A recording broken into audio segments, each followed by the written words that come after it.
हे guys, जय Mahakal. Welcome to your channel MP Aarambh. आज का हमारा टॉपिक है मैनेजमेंट में कंट्रोलिंग। मतलब अब हम लोगों को कंट्रोल करना सीखेंगे, कैसे कंट्रोल करने हैं। तो चलिए स्टार्ट करते हैं। यदि आपको सीखना है कैसे कंट्रोल करते हैं तो पहले हमारा चैनल सब्सक्राइब करिए, पहले वीडियो को लाइक कीजिए, कमेंट कीजिए और अपने प्यारे प्यारे फ्रेंड्स के साथ शेयर कीजिए। तो चलिए स्टार्ट करते हैं मैनेजमेंट के नए टॉपिक के साथ, नियंत्रण या कंट्रोलिंग। नियंत्रण क्या होता है? तो नियंत्रण को प्रबंधन का एक मूलभूत कार्य माना जाता है। इसके माध्यम से अधीनस्थों से नियोजित परिणामों की इच्छा रखने के लिए प्रबंधन को उनकी गतिशील विधियों पर प्रभावी नियंत्रण करने की जरूरत होती है। मतलब यदि हमें कोई भी अधीनस्थ है, उससे नियोजित परिणाम चाहिए है, परिणाम की इच्छा करते हैं, तो हम किसी प्रबंधक को उनकी गतिशील पर प्रभावी नियंत्रण रखना जरूरी होता है। अर्थात नियंत्रण का आशय संगठन में नियोजन के अनुसार क्रियाकलापों के निष्पादन से होता है। मतलब हमारा जो भी कोई भी प्लानिंग है, नियोजन है हमारा, उसमें हमें जो कार्य चाहिए है उसका अच्छे से क्रियाकलाप का निष्पादन करना क्या कहलाता है? नियंत्रण कहलाता है। नियंत्रण में इस बात का भी ध्यान रखना जाता है कि लक्ष्य प्राप्ति हेतु पूर्व निर्धारित संसाधनों का कुशलतम एवं दक्षतापूर्ण प्रयोग किया जाए। मतलब ये नहीं कि हम उसको नियंत्रण करवा के हमारे पूरे संसाधनों का दोहन करवा दें, नहीं, बल्कि क्या होता है, लक्ष्य प्राप्ति के लिए पूर्व निर्धारित संसाधनों का कुशलतम दक्षतापूर्ण प्रयोग किया जाता है। अतएव नियंत्रण एक मूल उद्देश्य मूलक कार्य के रूप में निरूपित होता है। क्या है भैया? उद्देश्य मूलक कार्य है, कोई ऐसा नहीं है। तो नियंत्रण एक उद्देश्य मूलक कार्य होता है। तो चलिए हम देखते हैं कि हमारा नियंत्रण क्या है। कुछ वैज्ञानिक आए, उन्होंने बताया कुछ उसकी डेफिनेशन। तो कूट्स और ओडोनेल के अनुसार प्रबंधकीय नियंत्रण के अंतर्गत वास्तविक प्रगति और निर्धारित परिणामों के विचलनों का पता लगाया जाता है तथा उन्हें दूर करने के लिए सुधारात्मक कार्यविधि की जाती है ताकि नियोजन के अनुसार उद्देश्यों की प्राप्ति की जा सके। देखो, हमारा कोई प्लान है, हमें उसको अच्छे से करना है, लेकिन हमें पता ही नहीं है कि भैया हमारा सही समय पर होगा या नहीं होगा, या फिर हमारे जो मजदूर हैं या फिर जो काम करने वाले एम्प्लॉय हैं वो बहुत धीरे धीरे से काम कर रहे हैं, तो हमारा काम हो पाएगा कि जल्दी नहीं हो पाएगा। तो हमें क्या करना है कि निर्धारित परिणाम है उनकी वास्तविक गति को, उनको विचलन का पता लगाना है कि ये लोग जल्दी काम क्यों नहीं कर रहे हैं और उन विचलनों को दूर करना है, जिससे कि हम अपने नियोजन को या फिर हमारे लक्ष्य को जल्दी से प्राप्त कर सकें। ये क्या कहलाता है? नियंत्रण कहलाता है। किसने कहा था? कूट्स तथा ओडोनेल के द्वारा कहा गया है कि प्रबंधीय नियंत्रण के अंतर्गत वास्तविक प्रगति और निर्धारित परिमापों के विचलन का पता लगाया जाता है तथा उन्हें दूर करने के लिए सुधारात्मक कार्यवाही की जाती है ताकि नियोजन के अनुसार उद्देश्यों की प्राप्ति की जा सके। अब आते हैं EFL ब्रेंच के मतानुसार। इन्होंने कहा था कि नियंत्रण का अभिप्राय वर्तमान प्रगति और संतोषजनक निष्पादन को सुनिश्चित करने के लिए वर्तमान निष्पादन की तुलना पूर्व निर्धारित परिणामों से करना होता है तथा इन योजनाओं के कार्यान्वयन से प्राप्त अनुभवों को अपेक्षित क्रियाओं के मार्गदर्शन हेतु संचयन करना होता है। क्या क्या करते हैं हम इसमें? नियंत्रण का अभिप्राय क्या होता है? जो वर्तमान की प्रगतियां हैं और संतोषजनक जो निष्पादन है उनको सुनिश्चित करना, वर्तमान निष्पादन की तुलना में जो पूर्व निर्धारित परिमाप हैं उन मतलब परिमापों से करना, और जो नियोजन होते हैं उनके क्रियान्वयन से प्राप्त अनुभव को अपेक्षित क्रियाओं के मार्गदर्शन हेतु संचयन करना क्या कहलाता है? नियंत्रण कहलाता है। किसने कहा था? EFL ब्रिंज ने कहा था। नेक्स्ट आते हैं हमारे रॉबर्ट एंथोनी।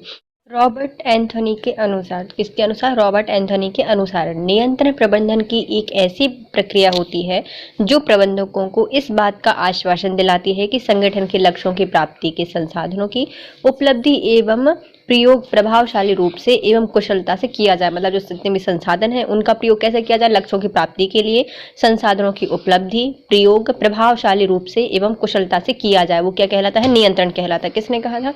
रॉबर्ट एंथोनी ने कहा था। मतलब ये सोच के करना, कोई भी संसाधन को खर्च कैसे करना है? उनकी ज़्यादा उपलब्धि के साथ, प्रभावशालीता के साथ और कुशलता से करना है। अब आते हैं जॉर्ज आर टेरी के अनुसार। नियंत्रण का आशय यह सुनिश्चित करना होता है कि क्या किया जा रहा है, मतलब क्या करना है, यह सुनिश्चित करता है। अर्थात निष्पादन का मूल्यांकन करता है और यदि आवश्यक हो तो सुधारात्मक कदम उठाता है। क्या करता है? यदि आवश्यक हो तो सुधारात्मक कदम उठाता है ताकि निष्पादन योजनाओं के अनुसार हो सके। मतलब जो हमारा निष्पादन है वो कैसे हो सके? योजनाओं के अनुसार हो सके। ये कहा था जॉर्ज आर टेरी ने। किसने कहा था? जॉर्ज आर टेरी ने कहा था कि नियंत्रण का आशय यह सुनिश्चित करना होता है कि क्या किया जाना है या क्या क्या किया जा रहा है, अर्थात यह निष्पादन का मूल्यांकन करता है और आवश्यक हो तो उसे सुधारने का भी कदम उठाता है। निष्पादन योजनाओं के अनुसार हो सकते हैं। अब आते हैं फिलिप कोटलर के अनुसार। फिलिप कोटलर के अनुसार नियंत्रण वह प्रक्रिया होती है जिसकी मदद से वास्तविक परिणामों को इच्छित परिणामों के निकट लाने का प्रयास किया जाता है। मतलब जो वास्तविक परिणाम है उनको हम इच्छित परिणामों के निकट लाने का प्रयास करते हैं, वो क्या होता है? नियंत्रण होता है। किसने कहा था? फिलिप कोटलर ने कहा था। फिलिप कोटलर के अनुसार नियंत्रण वह प्रक्रिया होती है जिसकी मदद से हम जो वास्तविक परिणाम है, मतलब हमारे जो रिजल्ट है वास्तविक, उसको इच्छित परिणाम के निकट लाने का प्रयास करते हैं।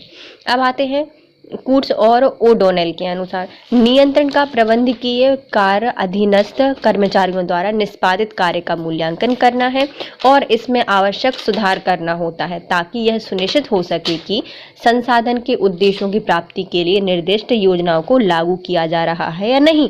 मतलब इसमें क्या किया जाता है? जो कूट्स और ओडोनेल ने कहा था कि नियंत्रण यह प्रबंधकीय एक कार्य होता है जिसमें अधीनस्थ कर्मचारियों द्वारा निष्पादित जो कार्य है उनका मूल्यांकन किया जाता है, उसमें आवश्यक सुधार किए जाते हैं ताकि यह सुनिश्चित कर सकें कि जो संस्थान के मुख्य उद्देश्य हैं उनकी प्राप्ति के लिए निर्दिष्ट योजनाओं को लागू किया जा रहा है या नहीं। ये किसने कहा था? कूट्स और ओडोनेल ने कहा था।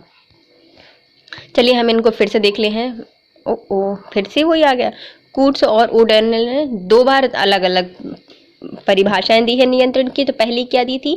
इनने कहा था कि प्रबंधकीय नियंत्रण के अंतर्गत जो वास्तविक प्रगति होती है उसमें निर्धारित प्रमाणों के विचलन का मापन पता किया जाता है और उसे दूर करने का सुधारात्मक कार्यवाही की जाती है ताकि जो हमारे नियोजन है उनके अनुसार उद्देश्यों की प्राप्ति की जा सके। ये किसने कहा था? मतलब इससे रिलेटेड ही दूसरी डेफिनेशन भी थी, है ना, सेम कूट्स और ओडोनेल ने कहा था। अब आते हैं EFL वेंज ने क्या कहा था कि जो हमारा नियंत्रण होता है इसका अभिप्राय होता है कि जो हमारी वर्तमान प्रगति है संतोषजनक निष्पादन को सुनिश्चित करने के लिए वर्तमान निष्पादन की तुलना पूर्व निर्धारित प्रमाणों के से करना होता है और इन योजनाओं के क्रियान्वयन से प्राप्त अनुभव को अपेक्षित क्रियाओं के मार्गदर्शन हेतु संचयन करना होता है। नेक्स्ट आते हैं हमारे रॉबर्ट एंथनी। इनने कहा था कि नियंत्रण प्रबंधन की एक प्रक्रिया होती है जिसमें प्रबंधन को इस बात का आश्वासन दिलाती है कि संगठन के लक्ष्यों की प्राप्ति में संसाधनों या जो साधन है उनकी उपलब्धि एवं प्रयोग प्रभावशाली रूप से कुशलता से किया जाए।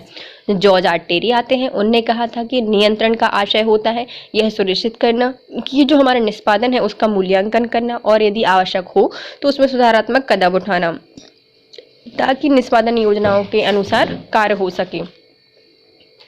अब आते हैं फिलिप कोटलर। इन्होंने कहा था कि नियंत्रण प्रक्रिया होती है जिसमें मदद से वास्तविक परिणामों को इच्छित परिणामों के हम निकट ला सकते हैं, तो वो क्या होता है? नियंत्रण होता है। कूट्स और ओडोनेल ने एक और परिभाषा दी और इसमें कहा कि जो अधीनस्थ कर्मचारी होते हैं उनके द्वारा जो निष्पादित कार्य होते हैं उनका मूल्यांकन करना, सुधार करना और यह सुनिश्चित करना कि जो मेन उद्देश्य है उनकी प्राप्ति के लिए जो निर्दिष्ट योजनाएं हैं उनको लागू किया जा रहा है या नहीं। अब आते हैं क्या? नियंत्रण की विशेषताएं एवं प्रकृति। आप हमने पढ़ लिया कि नियंत्रण होता क्या है, क्या क्या डेफिनेशन है, लेकिन उनकी विशेषताएं क्या है और उसकी प्रकृति कैसी है। नियंत्रण की विशेषताओं और प्रकृति निम्न आधार पर वर्गीकृत की जाती हैं। तो पहली होती है नियंत्रण एक प्रभावी प्रणाली होती है। क्या है? एक प्रभावी प्रणाली है। दूसरा, योजना का आधार होती है। नियंत्रण क्या होती है? किसी भी योजना का आधार होती है। सार्वभौमिक प्रणाली होती है। नियोजन क्या होती है? एक सार्वभौमिक प्रणाली होती है, मतलब सब में ही हमारा नियंत्रण होता है। अब आती है सतत प्रक्रिया है। नियंत्रण हर जगह पर है, डायनेमिक प्रोसेस होती है। प्रबंधन का प्रधान कार्य होता है नियंत्रण करना। क्या होता है? प्रबंधन का प्रधान कार्य होता है नियंत्रण करना। और क्या होता है? भविष्योन्मुख प्रक्रिया होती। कैसी होती है? फ्यूचर के लिए, फ्यूचर ओरिएंटेड प्रोसेस होती है नियंत्रण करना। तो पहला क्या था हमारे नियोजन की विशेषता में? नियंत्रण एक प्रभावशाली प्रणाली होती है। कैसी है? प्रभावशाली है। नियंत्रण संपूर्ण रूप से एक प्रणाली प्रभावी होती है जो कि किसी कार्य को अपने नियम निर्देश के माध्यम से संचालित करती है। तो कैसी प्रणाली है? यह एक प्रणाली प्रभावी प्रणाली है जिसमें कार्य को अपने नियम और जो निर्देश होते हैं उनके माध्यम से संचालित करती है। कैसे करती है? कार्य को अपने नियम और निर्देश के माध्यम से संचालित करती है। तो वो होता है कंट्रोल या फिर नियंत्रण करना। मतलब हमने जो नियम बनाए हैं, जो निर्देश दिए हैं, उनके माध्यम से सारे कार्य संचालित किए जाएं। तो ये क्या होता है, कंट्रोलिंग का मतलब कंट्रोल कर रहे हैं उस चीज को। यह योजना का आधार होती है। किसी भी योजना के निर्माण के पूर्व या योजना के निर्माण के पश्चात एक प्रभावी नियंत्रण प्रणाली की जरूरत होती है, जिसके द्वारा लक्षित योजनाओं को प्राप्त किया जा सकता है। मतलब हमारे जो लक्षित योजनाएं हैं या फिर प्लान्स हैं या फिर लक्ष्य है, उसको प्राप्त करने के लिए हमें योजना के पहले या फिर योजना के बाद उसको नियंत्रित करना पड़ता है। तो ये क्या हो जाता है, नियोजन का एक मुख्य आधार होता है हमारा नियंत्रण। अब आती है सार्वभौमिक प्रक्रिया। नियंत्रण प्रबंधन के सभी स्तरों पर लागू होता है। मतलब ये नहीं कि मध्यम स्तर पर है, सेकंड पर नहीं है, या उच्च पर नहीं है, फिर निम्न पर नहीं है, हर स्तर पर लागू होता है नियंत्रण। यह ना केवल प्रबंधक तक सीमित, मतलब यह प्रबंधक तक या मैनेजर तक सीमित नहीं होता, बल्कि उत्पादन, वितरण, विपणन के अलावा संपूर्ण क्रियाकलाप में इसका प्रयोग किया जाता है। मतलब उत्पादन में, वितरण में और विपणन में, सभी प्रक्रिया में जितनी क्रियाकलाप होते हैं उन सभी में नियंत्रण आवश्यक होता है। मतलब सार्वभौमिक प्रक्रिया है, मतलब हर जगह पर यह लागू की जाती है। सतत प्रक्रिया है, इस प्रकार की निरंतर चलने वाली प्रक्रिया है। यह कैसी है, एक प्रकार से निरंतर चलती रहती है, जो लक्ष्य के निर्धारण से लेकर लक्ष्य की प्राप्ति तक निरंतर चलती रहती है, तथा पुनः यह उसी क्रमानुसार या चक्रानुक्रम के सतत रूप से गतिशील रहती है। मतलब एक लक्ष्य को प्राप्त कर लिया, तब तक नियंत्रण अच्छे से स्थापित कर लिया, फिर हमने दूसरा लक्ष्य बनाया, फिर से हमने नियंत्रण स्टार्ट कर दिया। तो क्या होता है, सतत रूप से चलने वाली प्रक्रिया है। प्रबंधन का प्रधान कार्य होता है, कोई भी प्रबंधन है उसका प्रधान कार्य क्या होता है, नियंत्रण करना। प्रबंधन की सफलता दरअसल प्रभावी नियंत्रण पर ही आधारित होती है। मतलब जितना अच्छा नियंत्रण होगा उतना ही अच्छा प्रशासन होगा। यदि संगठन में प्रभावी नियंत्रण का अभाव है, मतलब नियंत्रण अच्छा से नहीं है, कंट्रोलिंग अच्छी नहीं है, तो संगठन को अपने निर्धारित लक्ष्यों की प्राप्ति में तमाम कठिनाइयों का सामना करना पड़ सकता है। मतलब उसके जो निर्धारित लक्ष्य हैं या गोल्स हैं उनको प्राप्त करने में अलग अलग कठिनाइयों का सामना करना पड़ेगा। अतः प्रभावी नियंत्रण प्रबंधन की एक मुख्य कार्य होता है। मतलब जो प्रभावी नियंत्रण है वह किसी भी प्रबंधन का एक मुख्य कार्य होता है या माना जाता है। अब आता है भविष्योन्मुख प्रक्रिया है, मतलब भविष्य की फ्यूचर ओरिएंटेड प्रोसेस है।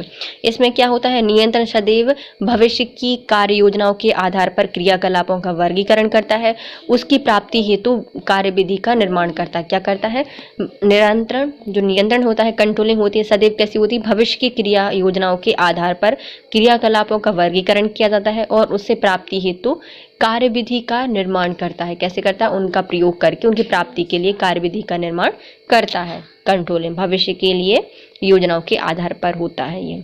अब आता है नियंत्रण का महत्व क्या है, कि कंट्रोल की इम्पोर्टेंस क्यों है, हम क्यों कंट्रोल कर रहे हैं। अभी तो हमने उसकी विशेषता देख ली, भैया सतत है, हमें हर जगह चाहिए पड़ता है, प्रगतिशील है, प्रबंधन का मुख्य आधार है, ये सब हो गया, लेकिन उसका महत्व क्यों है तो हम महत्व देख लेते हैं। यह प्रबंधन का एक अति आवश्यक कार्य होता है। बिना नियंत्रण के प्रायः उचित स्तर की योजनाएं असफल हो जाएंगी। मतलब उच्च स्तर है उसकी सारी योजनाएं क्या हो जाएंगी, असफल हो जाएंगी। किसके बिना, नियंत्रण के बिना। एक अच्छी नियंत्रण विधि किसी संस्था में निम्नलिखित प्रकार से सहयोग कर सकती है। कैसी हो सकती है, किसी भी प्रकार से, निम्न प्रकार से सहयोग कर सकती है। पहला होता है संगठनात्मक लक्ष्यों की प्राप्ति के लिए, मतलब जो संगठन के लक्ष्य हैं उनकी प्राप्ति कर सकता है। मानकों का मूल्यांकन कर सकता है, मतलब जितने भी उनके वैल्यूएशंस हैं उनको मूल्यांकन कर सकता है। संसाधनों का कुशलतम उपयोग कर सकते हैं, जितने संसाधन हैं उनका नियंत्रण की सहायता से हम उसका कुशलतम प्रयोग कर सकते हैं। कर्मचारियों के मनोबल में वृद्धि कर सकते हैं नियंत्रण से।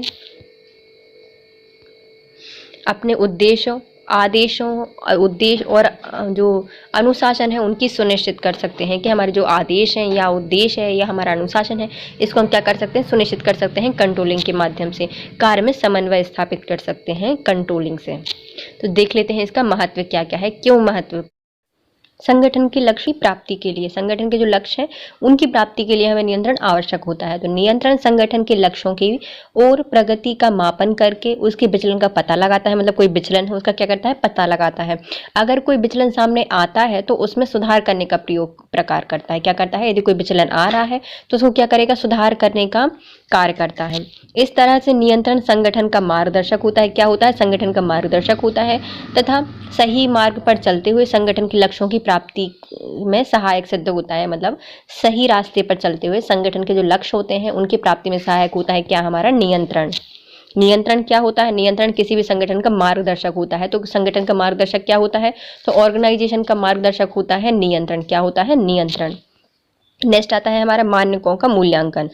उत्तम नियंत्रण प्रणाली द्वारा निर्धारित मानकों की वास्तविक एवं उद्देश्य पूर्णता को स्थापित किया जा सकता है। मतलब हम उत्तम नियंत्रण प्रणाली के द्वारा जो निर्धारित मानक हैं उनके लिए वास्तविक और जो उद्देश्य पूर्ण सत्यापित कर सकते हैं। हम क्या कर सकते हैं, उद्देश्य पूर्ण को सत्यापित कर सकते हैं और वास्तविकता को सत्यापित कर सकते हैं। एक दक्ष नियंत्रण प्रणाली से संगठन के वातावरण में होने वाले परिवर्तन की सावधानी पूर्वक जांच पड़ताल की जा सकती है तथा उनके संबंध में पूर्वावलोकन और संशोधन में भी सहायता मिलती है। तो हम क्या कर सकते हैं, संगठन के वातावरण में होने वाले जितने ही परिवर्तन हैं उनका हम सावधानी पूर्वक जांच कर सकते हैं और उन संबंध में पूर्वावलोकन और संसाधनों की सहायता भी मिल सकती है, मतलब हम उसमें संशोधन भी कर सकते हैं। अब आते हैं संगठन का कुशलतम उपयोग। जो हमारे संसाधन हैं हम उनका कुशलता से प्रयोग कर सकते हैं। उत्तम नियंत्रण के द्वारा प्रबंधक उपलब्ध संसाधनों का कुशलता पूर्वक प्रयोग कर सकता है एवं प्रत्येक क्रिया को समय से पूर्व पूर्ण कर सकता है। कि हमारा जो समय है उससे हम पहले क्या कर सकते हैं, उसको पूर्ण कर सकते हैं। अब आते हैं कर्मचारी के मनोबल में वृद्धि। मतलब हम उसको मोटिवेट कर सकते हैं, उनकी मनोवृद्धि को बढ़ा सकते हैं, मनोबल को बढ़ा सकते हैं। यह एक बेहतर नियंत्रण प्रणाली में कर्मचारियों को पूर्व से ही यह ज्ञात होता है कि उन्हें भविष्य में कौन से, कब और कैसे कार्य करने हैं तथा इसके संबंध में उन्हें किस प्रकार के संसाधन उपलब्ध होंगे। मतलब हमारी पूरी रूपरेखा तैयार है, उसमें बस हमें काम करते जाना है, कब कौन सा करना है, कैसे करना है। तो ये सब हमारी पहले से निर्धारित होती है नियंत्रण में। और इससे क्या होती है, जितने उपलब्ध संसाधन है, कब किस संसाधन की जरूरत होगी उनको पता होता है। इससे कर्मचारी अपने विवेक का उपयोग करते हुए उन कार्यों को सफलतापूर्वक कर सकता है। मतलब अपने विवेक का उपयोग करके जितने भी कार्य है उनको कैसे कर सकता है, सफलतापूर्वक कर सकता है। इससे कार्य समाप्ति के उपरांत उनके मनोबल में वृद्धि होती है, उसके साथ ही कार्य में गुणवत्ता में भी वृद्धि हो जाती है। मतलब उनके मनोबल में भी वृद्धि हो जाएगी और जो उनकी कार्य की गुणवत्ता है उसमें भी वृद्धि हो जाती है। अब आते हैं आदेश व अनुशासन की सुनिश्चितता के जो आदेश हैं और जो अनुशासन है उसकी सुनिश्चितता में वृद्धि हो जाती है। नियंत्रण के दौरान संगठन के अंदर आदेश और अनुशासन पूर्व से ही निर्धारित हो जाते हैं। मतलब हम कैसे कर सकते हैं, नियंत्रण के दौरान क्या हो जाते हैं, संगठन के अंदर जो आदेश होते हैं, अनुशासन होते हैं, उनका पूर्व निर्धारण हो जाता है, जिससे आकर्मण्य कर्मचारियों की क्रियाओं का निकटता से परीक्षण किया जा सकता है। मतलब कुछ कर्मचारी ऐसे होते हैं जो बहुत काम कर सकते हैं और कुछ कर्मचारी ऐसे होते हैं जो काम ही नहीं करते। तो उनके आकर्मण्य जो व्यक्ति होते हैं उनकी हम निकटता से क्या कर सकते हैं, परीक्षण कर सकते हैं। उनके असहयोगी व्यवहार को हम कम करने में प्रबंधन की सहायता कर सकते हैं। कि नियंत्रण से हम क्या कर सकते हैं, जो असहयोग व्यवहार है उसको हम नियंत्रित करके उनको सहयोगी व्यवहार में चेंज कर सकते हैं। तो ये क्या कर सकता है, आदेश और अनुशासन को सुनिश्चित करता है नियंत्रण। अब आता है कार्य में समन्वय स्थापित करता है। नियंत्रण उन सभी क्रियाकलापों और प्रयासों को निर्देश देता है जो कि संगठनात्मक लक्ष्यों को प्राप्त करने हेतु निर्धारित किए गए हैं। मतलब क्या करता है, यह क्रियाकलापों और प्रयासों को निर्देश देता है जो संगठन के लक्ष्यों को प्राप्त करने के लिए निर्धारित किए गए हैं। प्रत्येक विभाग के कर्मचारी पूर्व निर्धारित मानकों के अनुरूप कार्य करता है। कोई भी कर्मचारी है वह कैसे करता है, जो पूर्व निर्धारित मानक है उनके अनुरूप ही कार्य करता है तथा एक दूसरे से सहयोग की भावना से कार्य को पूर्ण करने में अपना योगदान देता है। मतलब एक दूसरे का सहयोग करके क्या करता है, कार्य को कंप्लीट करने की भावना में योगदान देता है क्या, नियंत्रण। अब आते हैं नियोजन एवं नियंत्रण के संबंध क्या क्या है। अपन अब बोलेंगे कि प्लानिंग और फिर हमारी कंट्रोलिंग एक ही है, दोनों का सेम काम ही तो है। तो लेकिन नहीं, इन दोनों के बीच में संबंध होता है, तो हम वो पढ़ लेते हैं। नियोजन एवं नियंत्रण प्रबंधन के जुड़वा कार्य होते हैं। पहले नियोजन में हम क्या कर रहे थे, प्लानिंग कर रहे थे कि हमें कौन सा काम कैसे करना है। अब नियंत्रण के वो काम वैसे हो रहा है नहीं, वो कोई चेंजेस तो नहीं करने, तो वो क्या होता है, नियंत्रण होता है। दोनों के काम मतलब सिमिलर है, तो इसलिए क्या कहा जाता है, जुड़वा काम माना जाता है। नियंत्रण प्रणाली में कुछ मानकों को पहले से निर्धारित कर लिया जाता है। मतलब नियंत्रण प्रणाली में क्या होते हैं, कुछ मानक होते हैं, हम उनको पहले से निर्धारित कर लेते हैं। कार्य निष्पादन के समय यही मानक जो नियंत्रण के लिए आधार प्रदान करते हैं वे नियोजन द्वारा भी सुलभ कराए जाते हैं। तो जो हमारे नियोजन के लिए मतलब नियंत्रण करने के लिए जो हमने पहले से नियम बनाए थे, मानक बनाए थे, कार्य को निष्पादन करने के लिए सही समय पर कौन सा मानक को नियंत्रण करना है, उसके जो आधार थे वो हमारे क्या होते हैं, नियोजन के द्वारा सुलभ कराए जाते हैं। किसके द्वारा कराए जाते हैं, प्लानिंग के द्वारा सुलभ कराए जाते हैं। अगर एक बार नियोजन संक्रियात्मक हो जाता है, मतलब हमारा नियोजन प्लानिंग है संक्रियात्मक हो गई, तो नियंत्रण के लिए यह जरूरी हो जाता है कि निरीक्षण और आने वाली कठिनाइयों की खोज कर इन इन बातों को निश्चित करे कि जो भी कार्रवाई हुई है यह नियोजन के अनुरूप ही की जा रही है या नहीं। तो अब हमारे देखो पहले से हमने क्या कर ली, प्लानिंग कर ली, उनसे हमने प्लानिंग को क्रियान्वित भी कर दिया।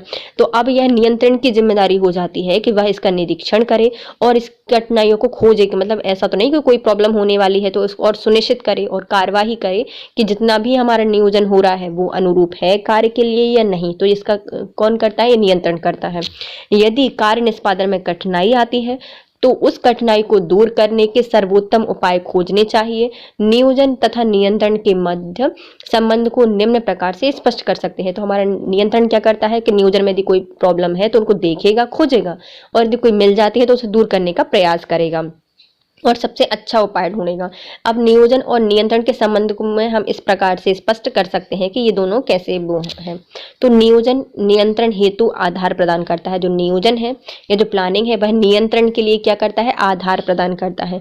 नियोजन नियंत्रण हेतु मानकों का निर्धारण करता है। जो हमारे मानक होते हैं, पैरामीटर्स होते हैं नियंत्रण के लिए, वो कौन स्थापित करता है, नियंत्रण स्थापित करता है, नहीं नियोजन स्थापित करता है, प्लानिंग। और नियंत्रण नियोजन के बिना अपूर्ण है। तो हमारा कोई भी कंट्रोलिंग हम किस पे कंट्रोल करेंगे, जब हमारा प्लान ही नहीं है तो प्लानिंग के बिना क्या होता है, अधूरा होता है। तो हम कैसे इनको नियोजन और नियंत्रण के संबंध को स्पष्ट कर सकते हैं। तो प्लानिंग के बिना कंट्रोलिंग का कोई आधार नहीं होता।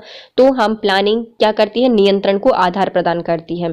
प्लानिंग नियंत्रण के लिए मानकों का निर्धारण करती है, क्या क्या पैरामीटर्स हैं। और जो हमारा नियंत्रण है मतलब हमारा जो कंट्रोलिंग है वह प्लानिंग के बिना अपूर्ण माना जाता है। अब आते हैं हमारे नियंत्रण प्रक्रिया के चरण। तो हमारे अब नियंत्रण करना कैसे, हमने तो पढ़ लिया कि नियंत्रण आवश्यक क्यों है, क्यों महत्वपूर्ण है, क्या है, मतलब सब पढ़ लिया। अब आता है मेन जरूरी कि भैया हमें नियंत्रण को करना कैसे है।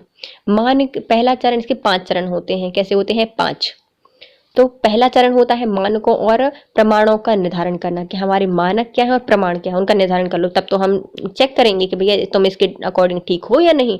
तो पहले हमें क्या करना पड़ेगा, मानक और प्रमाणों को निर्धारित करना पड़ेगा। फिर कार्य निष्पादन का मापन और वास्तविक प्रगति का मापन करना पड़ेगा कि मतलब कार्य में इतना का टाइम लग रहा है और वास्तविक में इतना टाइम लगता है। तो दोनों का हम कंपेरिजन करेंगे। तो क्या करना है, कार्य निष्पादन का मापन तथा वास्तविक प्रगति का मापन करेंगे। वास्तविक निष्पादन की प्रमाणों की से तुलना करेंगे। जो पहले देखो क्या हुआ, पहले हमने मानक तैयार कर लिए, फिर हमने कार्य का निष्पादन देखा और वास्तविक प्रगति का मापन देखा, फिर हमने देखा दोनों को कंपैरिजन कर दिया, क्या करी, तुलना कर दी, वास्तविक निष्पादन की प्रमाणों से तुलना कर दी।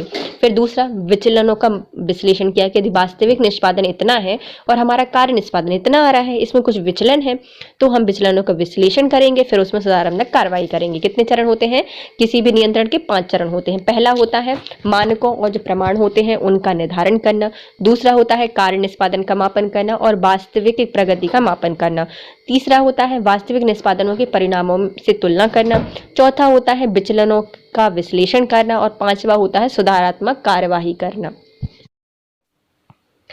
कार्यात्मक क्षेत्र के निष्पादन में मापक के मानकों का प्रयोग, मतलब जो कार्यात्मक क्षेत्र है उसमें निष्पादन में माप के मानकों का उपयोग कैसे किया जाता है। तो उत्पादन, विपणन, कार्मिक प्रबंधन एवं वित्तीय एवं लेखांकन में। तो उत्पादन में क्या होती है, मात्रा देखी जाती है, उनका गुण देखा जाता है, लागत देखी जाती है, व्यक्तिगत कार्य देखा जाता है और निष्पादन देखा जाता है। तो मात्रा कितनी है, तो बिक्री की मात्रा देखी जाएगी, विपणन में श्रमिक में श्रम का संबंध देखा जाएगा और वित्तीय में क्या देखी जाएगी, पूंजीगत व्यय देखा जाएगा।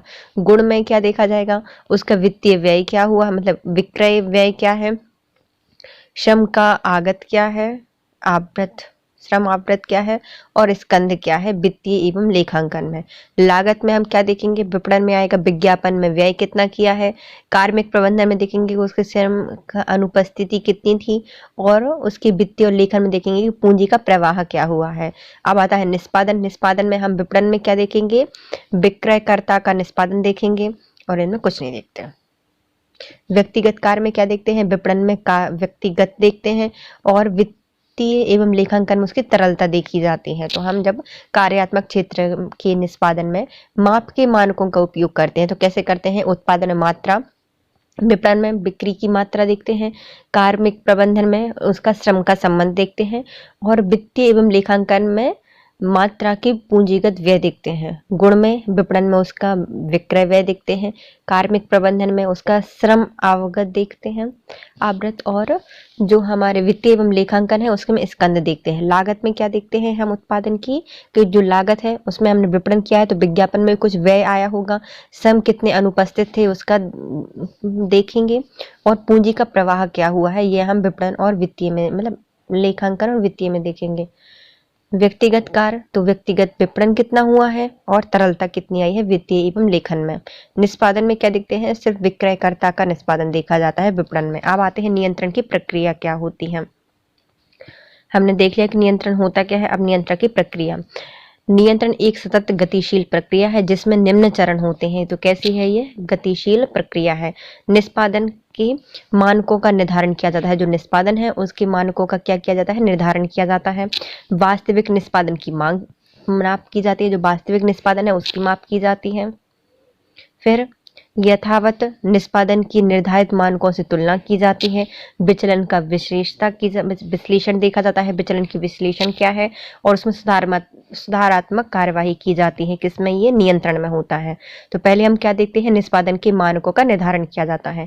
नियंत्रण प्रक्रिया का पहला एवं कार्य निष्पादन के मानकों का निर्धारण किया जाता है। तो पहला चरण क्या होता है, नियंत्रण का, जो कार्य निष्पादन है उनके मानकों का निर्धारण करना, और मानकों का एक प्रकार का मापदंड होता है जिसके अंतर्गत वास्तविक कार्य निष्पादन को मापा जाता है। क्या करते हैं इसमें, हम वास्तविक कार्य निष्पादन को मापते हैं।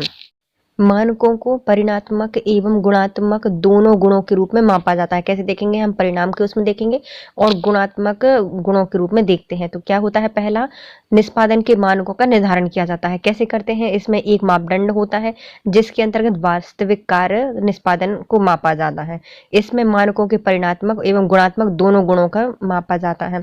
अब आता है वास्तविक निष्पादन की माप क्या होती है। तो वास्तविक निष्पादन की माप, कार्य निष्पादन के मानकों के निर्धारण के पश्चात नियंत्रण प्रक्रिया में अगला चरण वास्तविक कार्य के निष्पादन की माप का होता है। माप आदर्शपूर्ण एवं विश्वसनीय विधि से होनी चाहिए। जो माप है वो कैसी होनी चाहिए, एक उसका उद्देश्य होना चाहिए और विश्वसनीय विधि से होनी चाहिए। कार्य निष्पादन का विभिन्न विधियां उपलब्ध होती हैं, मतलब कार्य के निष्पादन की कितनी होती हैं, बहुत सारी विधियां उपलब्ध होती हैं जिनके आधार पर व्यक्तिगत जांच, नमूना जांच, प्रगति रिपोर्ट आदि को सम्मिलित किया जाता है। इसमें हम क्या कर सकते हैं, व्यक्तिगत जांच कर सकते हैं, नमूना की जांच कर सकते हैं और प्रगति रिपोर्ट की भी जांच कर सकते हैं। इसकी तुलना निर्धारित मानकों से की जाती है। तो इसकी तुलना कैसे की जाती है, जो निर्धारित मानक होते हैं उनसे की जाती है। तो वास्तविक निष्पादन की माप बनाना, इसमें क्या होता है, कार्य का निष्पादन के मानकों के निर्धारण के पश्चात जो नियंत्रण प्रक्रिया होती है उसके अगले चरण में क्या किया जाता है, जो वास्तविक कार्य है उसके निष्पादन की मांग की जाती है। इसमें जो माप होता है वह उद्देश्यपूर्ण और विश्वसनीय विधि से होना चाहिए। इसमें जो कार्य का निष्पादन है उनकी विधियां होती हैं, अलग अलग होती हैं, जिसके आधार पर हम व्यक्तिगत जांच कर सकते हैं, नमूना कर सकते हैं, नमूना की जांच, प्रगति रिपोर्ट की आदि को सम्मिलित करके उसकी तुलना निर्धारित मानकों से की जा सकती है। अब आते हैं सुधारात्मक कार्यवाही के कुछ उदाहरण हैं, वो तो बाद में आएगा। तीसरा टॉपिक क्या था हमारा, यथार्थ निष्पादन का निर्धारण मानकों से तुलना करना। जो यथार्थ निष्पादन है उनकी निर्धारित मानकों से तुलना करना। इसके तहत वास्तविक निष्पादन की तुलना निर्धारित मानकों से की जाती है। तो कैसे की जाती है, जो वास्तविक निष्पादन है उसकी तुलना हम किससे कर रहे हैं, निर्धारित मानकों से कर रहे हैं। इस तुलना में इच्छित एवं यथार्थ परिणामों में अंतर हो सकता है, मतलब इसमें इच्छित और जो यथार्थ परिणाम होते हैं उनमें अंतर हो सकता है।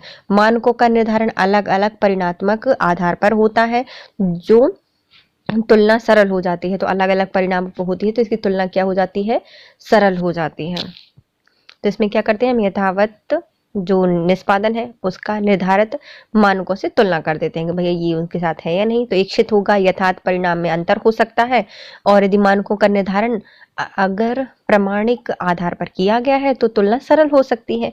अब आते हैं विचलन का विश्लेषण करना कि यदि कुछ विचलन आता है, विचलन आया है तो वो क्यों आया है, तो उसका विश्लेषण करना। सभी प्रकार के क्रियाकलापों के पूर्ण होने के उपरांत भी यदि कुछ कठिनाई उत्पन्न होती है तो इन कठिनाइयों का क्या प्रभाव विभिन्न क्षेत्रों पर पड़ता है उसका पूर्ण रूप से विस्तृत विश्लेषण कर लिया जाता है। तो इसमें क्या होता है, सभी प्रकार के क्रियाकलापों के पूर्ण होने के उपरांत यदि कोई कठिनाई उत्पन्न होती है तो इन कठिनाइयों का क्या प्रभाव विभिन्न क्षेत्रों पर पड़ता है उसका पूर्व ही विस्तृत विश्लेषण कर लिया जाना चाहिए।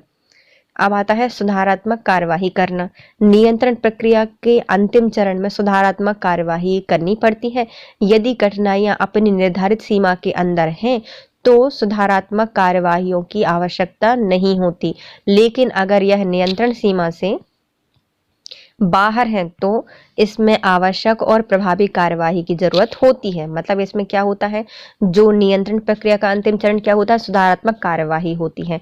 यदि इसमें कठिनाई अपनी निर्धारित सीमा के अंतर्गत है तो इसमें सुधारात्मक कार्यवाही आवश्यक नहीं होती, लेकिन यदि ये जो कठिनाइयां हैं नियंत्रण सीमा से बाहर हैं तो इसमें कार्यवाही की जरूरत होती है। तो ये क्या थी, उसकी तकनीक थी। अब आती है इसमें जो सुधारात्मक कार्यवाही है उसके उदाहरण कि सुधारात्मक कार्यवाही के कुछ उदाहरण क्या क्या दिए गए हैं। तो विचलन के कारण और उनकी की जाने वाली सुधारात्मक कार्यवाही क्या क्या होती है। तो विचलन के कारण कौन कौन से होते हैं, दोषपूर्ण माल हो सकता है, तो हम दोषपूर्ण माल आ गए तो हम क्या करेंगे, प्रयोग में आने वाले माल की जो निर्दिष्ट कीमत है, जो किस्म है उसमें बदलाव कर सकते हैं। जो दोषपूर्ण माल आ गया तो हम जो निर्दिष्ट किस्म है उसमें बदलाव कर सकते हैं। दोषपूर्ण मशीनें हैं तो क्या कर सकते हैं, वर्तमान मशीनों की मरम्मत करा सकते हैं, जिसकी मरम्मत ना हो सके उसकी हम स्थापना नई मशीनें मंगा सकते हैं, मतलब उसको चेंज कर सकते हैं, नई मंगा लेंगे।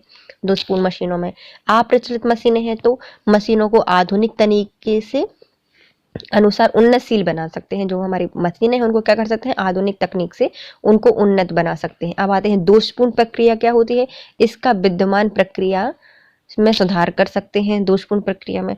और कार्य की भौतिक दशा यदि दोषपूर्ण है तो कार्य की भौतिक दशा को उन्नतशील कर सकते हैं। तो यदि हमें सुधारात्मक कार्यवाही करनी है तो कौन कौन से चरण हो सकते हैं, तो विचलन के कारण कौन कौन से हो सकते हैं कि हमारा दोषपूर्ण माल आ सकता है तो हम क्या कर सकते हैं, माल की जो निर्दिष्ट किस्म है उसमें बदलाव कर सकते हैं। यदि दोषपूर्ण मशीनें आ जाती हैं तो हम उसकी मरम्मत करा सकते हैं या फिर उनको चेंज करके नई मशीनें ले सकते हैं। अप्रचलित मशीनें हैं मतलब बहुत पुरानी हो चुकी हैं तो उनकी आधुनिक तकनीक से उनको क्या कर सकते हैं, उन्नतशील बना सकते हैं। फिर आती है दोषपूर्ण प्रक्रिया, यदि उनमें विद्यमान प्रक्रिया है उसमें सुधार कर सकते हैं।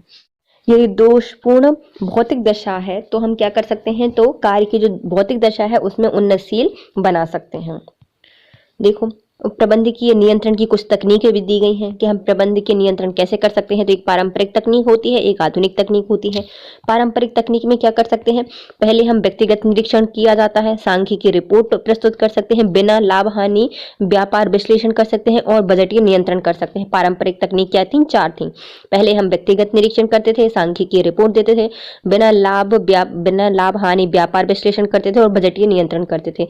आधुनिक तकनीक में क्या होता है, विनियोग पर प्रत्यय किया जाता है, अनुपात विश्लेषण किया जाता है, उत्तरदायित्व लेखांकन किया जाता है, प्रबंध अंकलेखन किया जाता है, प्रबंधन सूचना एवं प्रणाली की जाती है, PERT और CPM देखा जाता है। इसमें CPM PERT देखी जाती है, सूचना प्रणाली देखी जाती है, प्रबंध का अंकेक्षण किया जाता है, उत्तरदायित्व का लेखांकन किया जाता है, अनुपात का विश्लेषण किया जाता है और विनियोग पर प्रत्यय देखा जाता है। तो हमारे जो अनुपात का विश्लेषण हम कैसे करते हैं, इसमें तरलता देखते हैं, आवृत्ति देखते हैं, शोधन क्षमता देखते हैं और लाभान प्रदाता देखते हैं। क्या क्या देखते हैं, तरलता, आवृत्ति, शोधन क्षमता और लाभ प्रदाता देखा जाता है।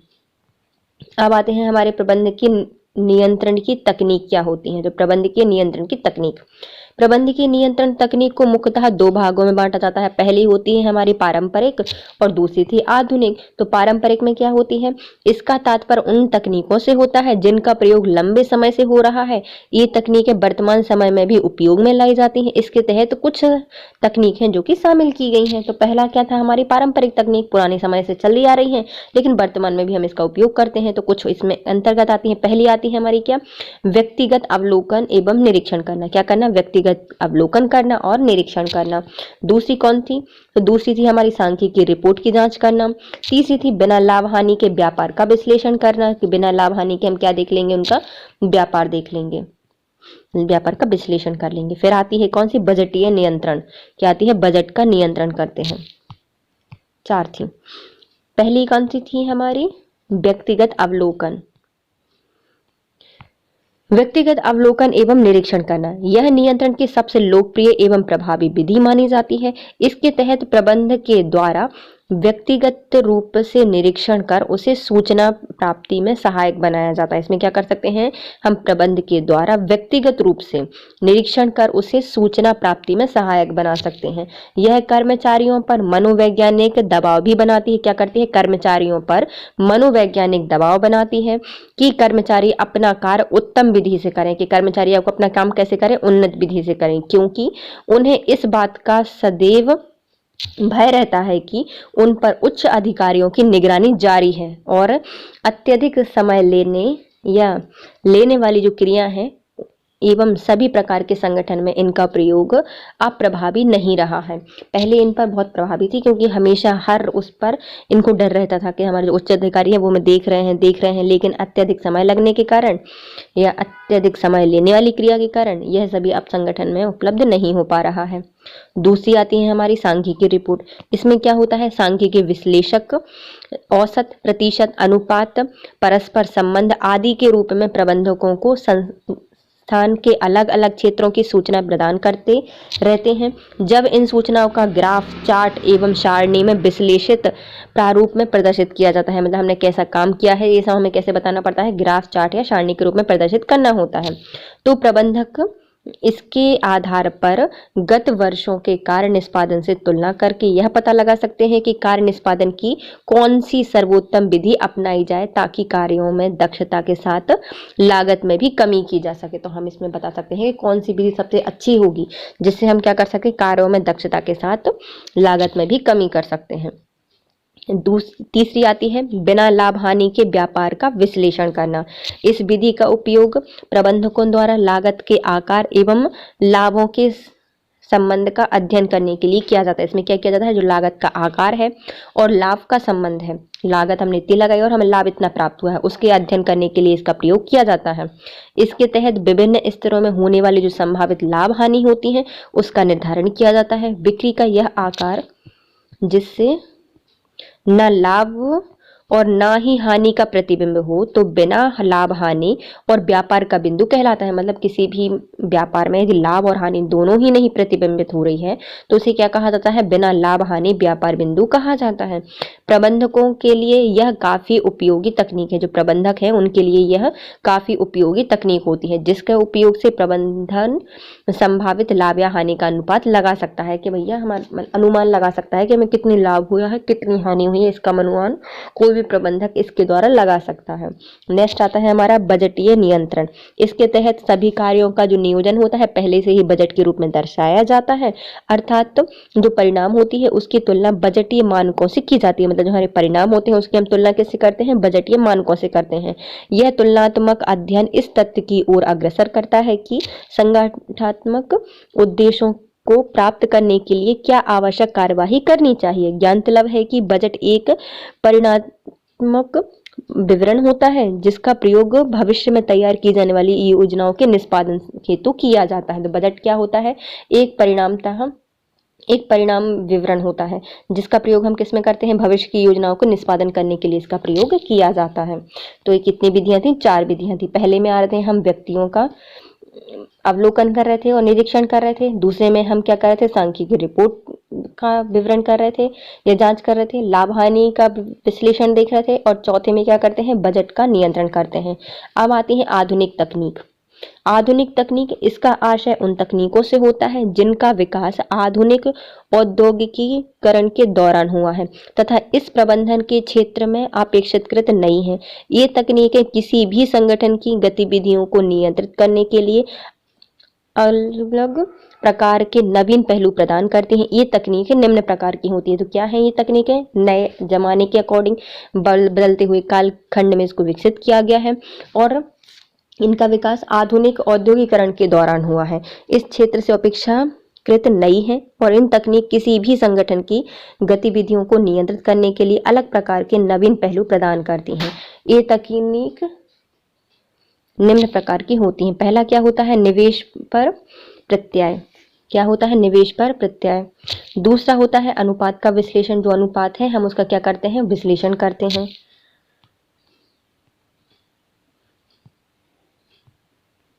दो ही चीजें हैं। और 30 में क्या होता है, जो उत्तरदायित्वों का लेखांकन करते हैं कि क्या उनका उत्तरदायित्व है। और चौथे में करते हैं उनका प्रबंधकों का अंकेक्षण, क्या करते हैं, जो प्रबंध है उनका अंकेक्षण किया जाता है। और पांचवे में क्या किया जाता है, पूर्व अवलोकन तकनीक PERT और आलोचनात्मक उपाय प्रणाली। आलोचनात्मक उपाय प्रणाली मतलब क्रिटिकल मेजर्स सिस्टम्स CPM देखा जाता है। और प्रबंध सूचना प्रणाली, इसके 6 मेन घटक होते हैं। तो हम चलिए इनको देख लेते हैं कि हैं क्या। पहला क्या आता है हमारा, निवेश पर प्रत्यय। निवेश पर प्रत्यय का आशय ऐसी तकनीक से होता है जिसके तहत आधारभूत मापदंड मिलते हैं। तो इससे क्या मिलते हैं हमें, आधारभूत मापदंड मिलते हैं जो विनियोजित पूंजी के प्रभावपूर्ण धन से विनियोजित को मापने में सहायक होते हैं। क्या करते हैं, प्रत्यय का आशय ऐसी तकनीक से होता है जिससे आधारभूत मापदंड मिलते हैं जो विनियोजित पूंजी के प्रभावपूर्ण धन से विनियोजन को मापने में सहायक होते हैं। क्या करते हैं, यह विनियोजित पूंजी है उसके प्रभाव से धन से विनियोजन को मापने में सहायक होते हैं तथा इस बात का विश्लेषण करते हैं कि पूंजी पर संतुलित लाभ हो रहा है या नहीं। और ये किसका करते हैं, विश्लेषण करते हैं कि जो हमने पूंजी लगाई थी उससे हमें संतुलित लाभ मिल रहा है या नहीं। इसका उपयोग संगठन के संपूर्ण निष्पादन का माप करने हेतु किया जाता है। तो पूरे संगठन का यदि हमें निष्पादन की माप करनी है तो हम किसका उपयोग करते हैं, इसका निवेश का प्रत्यय करते हैं। तो निवेश प्रत्यय बराबर क्या होती है, निवल आय अपॉन विनियोजित पूंजी। हमें विनियोजित पूंजी प्राप्त मतलब जितनी हुई है उससे देख लेते हैं कि हमें लाभ मिल रहा है या नहीं, उसका सही रेशियो है या नहीं। तो निवल आय अपॉन डिवाइडेड बाय विनियोजित पूंजी। अब आता है अनुपात विश्लेषण। इसके तहत वित्तीय विवरणों से प्राप्त विभिन्न अनुपातों की गणना करके विश्लेषण किया जाता है। इसमें हम क्या करते हैं, जो वित्तीय विवरण है उनसे प्राप्त जो विभिन्न अनुपात हैं उनका विश्लेषण करके इसको प्राप्त किया जाता है।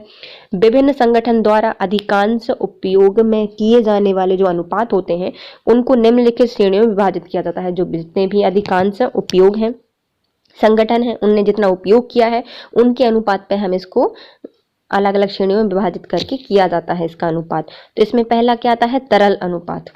क्या आता है, तरल अनुपात आता है।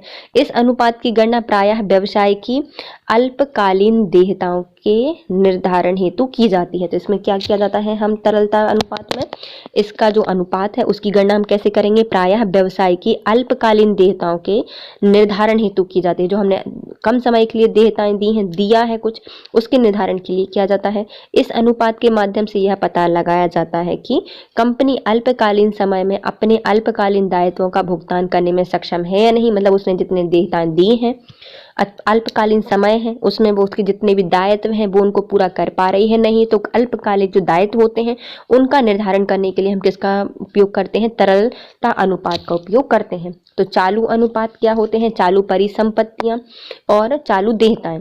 तो चालू जितनी भी संपत्तियां हैं उनको हम चालू देयताओं से डिवाइड कर देते हैं। तो हमारे क्या निकल आता है, चालू अनुपात निकलता है। मतलब हमें जितना देना है और हमारे पास संपत्ति कितनी है इसको हमें डिवाइड कर देंगे तो हमारा चालू अनुपात निकल आता है।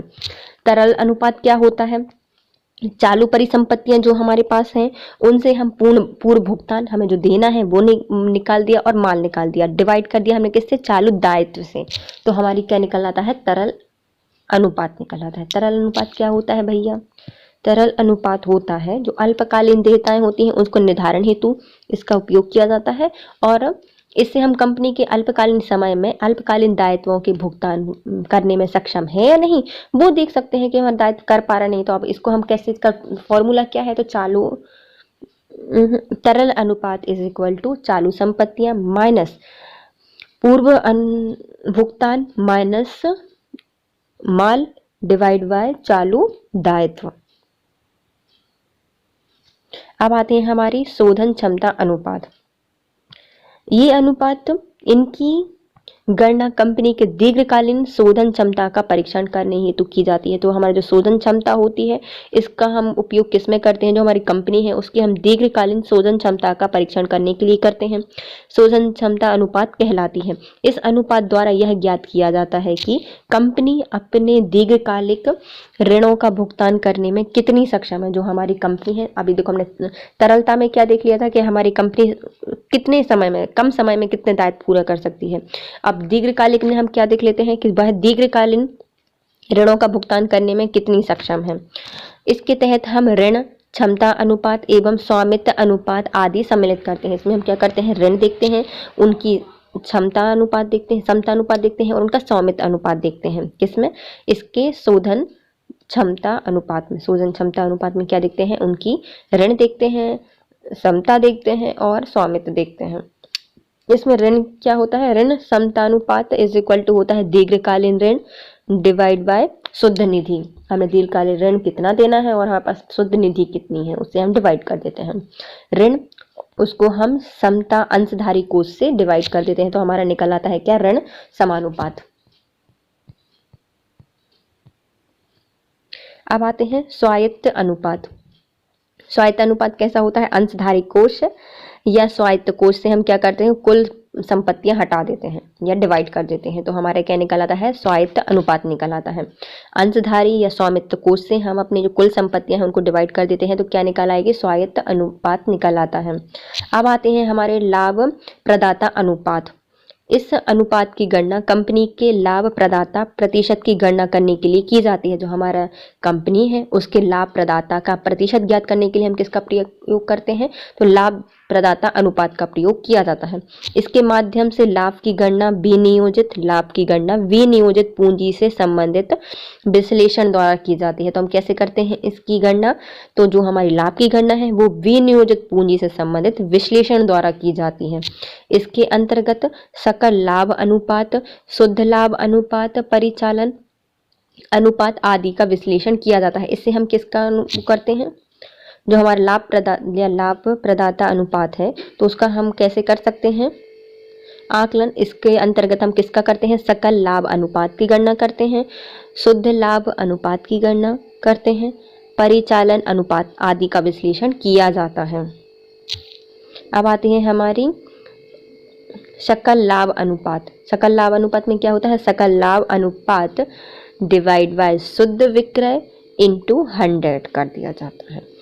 शुद्ध लाभ अनुपात कैसे निकालते हैं, तो शुद्ध लाभ जो हुआ है उसको डिवाइड कर देते हैं हम शुद्ध विक्रय से और इंटू कर देते हैं 100 से, तो ये निकल आते हैं। जो हमें सकल लाभ अनुपात कैसे निकलता है, तो सकल लाभ जितना हुआ है और कितना हुआ है, शुद्ध विक्रय कितना हुआ है उसे डिवाइड करके इंटू 100। शुद्ध लाभ अनुपात क्या है, तो शुद्ध लाभ डिवाइड बाय शुद्ध विक्रय इंटू 100। अब आते हैं विनियोजित पूंजी प्रत्यय। इसमें क्या होती है, शुद्ध आय को हम विनियोग से डिवाइड कर देते हैं। हम शुद्ध आय को कैसे करते हैं, विनियोग से डिवाइड कर देते हैं, तो हमारी क्या निकाल आती है, विनियोजित पूंजी प्रत्यय ज्ञात हो जाती है। आवृत्त अनुपात। आवृत्त अनुपात, ये अनुपात यह स्पष्ट करता है कि कोई संस्थान अपने व्यवसाय में लगी संपत्ति का कितने कार्यकुशलता से प्रयोग कर रही है। आवृत्त अनुपात दरअसल संसाधनों के बेहतर उपयोग को प्रदर्शित करता है। तो आवृत्त अनुपात क्या बताता है हमें, कि हमारे संगठन में जितने भी संसाधन हैं उनका अच्छे से प्रयोग किया जा रहा है या नहीं। तो ये हमें यह बताता है कि कोई संगठन अपने जो व्यवसाय है उसमें लगी जितनी भी संपत्ति है उसका कितनी कार्यकुशलता से प्रयोग कर रहा है, यह हमें बताता है आवृत्त अनुपात। इसमें क्या होती है, रहतिया आवृत्त अनुपात होता है, देनदारी आवृत्त अनुपात होता है और कुल संपत्ति आवृत्त अनुपात होता है। तो रहतिया आवृत्त अनुपात में क्या होता है, जो हमारी विक्रय की लागत है उसको हम औसत रहतिया से घटा देते हैं, मतलब डिवाइड कर देते हैं। तो हमारी विक्रय की लागत को हम औसत रहतिया से डिवाइड कर देते हैं, हमारी क्या निकल आती है, रहतिया आवृत्त अनुपात निकल आता है। फिर आती है देनदार आवृत्त अनुपात। इसमें क्या किया जाता है, शुद्ध उधार विक्रय को हम औसत देनदार से डिवाइड कर देते हैं। क्या करते हैं, शुद्ध उधार विक्रय को हम औसत देनदार से डिवाइड कर देते हैं, तो हमारा देनदार आवृत्त अनुपात निकल आता है। फिर आती है हमारी कुल संपत्ति आवृत्त अनुपात। इसमें क्या होता है, जो हमारा पूरा कुल विक्रय होता है उसको हम कुल औसत संपत्ति से डिवाइड कर देते हैं। हमारा क्या निकल आता है? कुल संपत्ति आवर्त अनुपात। आवर्त अनुपात में क्या होता है? जितने संसाधन हैं उनका हम अच्छे से उपयोग कर रहे हैं नहीं, इनको 3 तरीके से निकाल जाता है। एक रहतिया अनुपात आवर्त अनुपात निकालते हैं, देनदार आवर्त अनुपात निकालते हैं और कुल संपत्ति आवर्त अनुपात निकालते हैं। रहतिया में क्या किया जाता है? हमारा पूरा कुल विक्रय का लागत है उसको हम डिवाइड कर देते हैं किससे? औसत रहतिया से। तो हमारी क्या निकल आती है? रहतिया आवर्त अनुपात। और देनदारी में क्या करती हैं? हमारी जो शुद्ध उधार विक्रय है उसको हम किससे कर रहे हैं? औसत देनदार से डिवाइड कर रहे हैं। और जो हमारी कुल संपत्ति है उसको हम कुल विक्रय से, मतलब कुल विक्रय को हम किससे करते हैं? औसत कुल संपत्ति से डिवाइड कर देते हैं। हमारी कुल संपत्ति आवर्त अनुपात निकल आता है। अब आते हैं प्रबंधकों द्वारा सामान्यतः प्रयोग में लाए जाने वाले जो कुछ अनुपात हैं उनके उदाहरण। तो अनुपातों के प्रकार और उदाहरण कौन कौन से हैं? तो हमारी जो तरलता अनुपात है उससे हम क्या करते हैं? चालू अनुपात ज्ञात करते हैं और शीघ्र अनुपात का ज्ञात किया जाता है। तो हमारे जो प्रबंधक होते हैं सामान्यतः किसके प्रयोग में लाते हैं? तो कुछ अनुपात दिए गए हैं जिनका प्रयोग वो करते हैं। अनुपात कौन से हैं? तरलता अनुपात है। इससे हम क्या ज्ञात करते हैं? तो हमारे पास चालू अनुपात कितना है ये पता कर लेते हैं और शीघ्र अनुपात कितना है। दूसरा आता है हमारा शोधन क्षमता अनुपात। इसमें क्या किया जाता है? शोध कर रहे हैं तो हम ऋण समता अनुपात ज्ञात कर लेते हैं और स्वामित्व अनुपात और वाणिज्य आवरण और अनुपात देख लेते हैं। जैसे तो हमारे शोधन से हमारे 3 प्रकार की अनुपात ज्ञात होते हैं। पहला होता है हमारे ऋण समता अनुपात, दूसरा होता है स्वामित्व अनुपात और तीसरा होता है ब्याज आवरण अनुपात। अब आती है हमारी लाभदायिता अनुपात। इससे हमारा सकल लाभ अनुपात ज्ञात होता है, शुद्ध लाभ अनुपात ज्ञात होता है और विनियोग पर लाभ प्राप्त हो जाता है। नेक्स्ट आता है हमारा आवर्त अनुपात।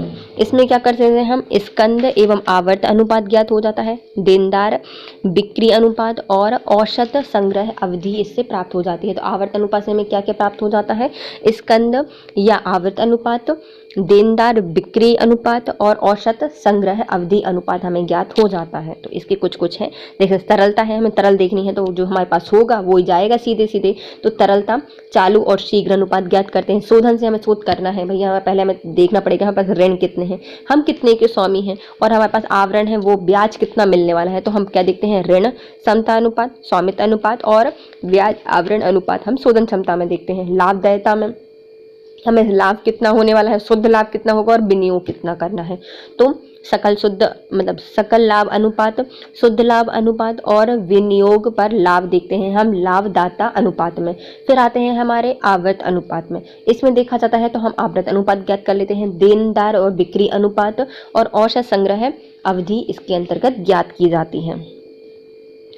नेक्स्ट आता है हमारा उत्तरदायित्व लेखांकन। क्या आता है? उत्तरदायित्व लेखांकन। लेखांकन एक ऐसी प्रणाली होती है जिसके तहत संगठन के विभिन्न विभाग, प्रभाग, खंडों और वर्गों को उत्तरदायित्व के केंद्र के रूप में परिभाषित किया जाता है। तो हमारा जो संगठन है उसमें क्या होता है?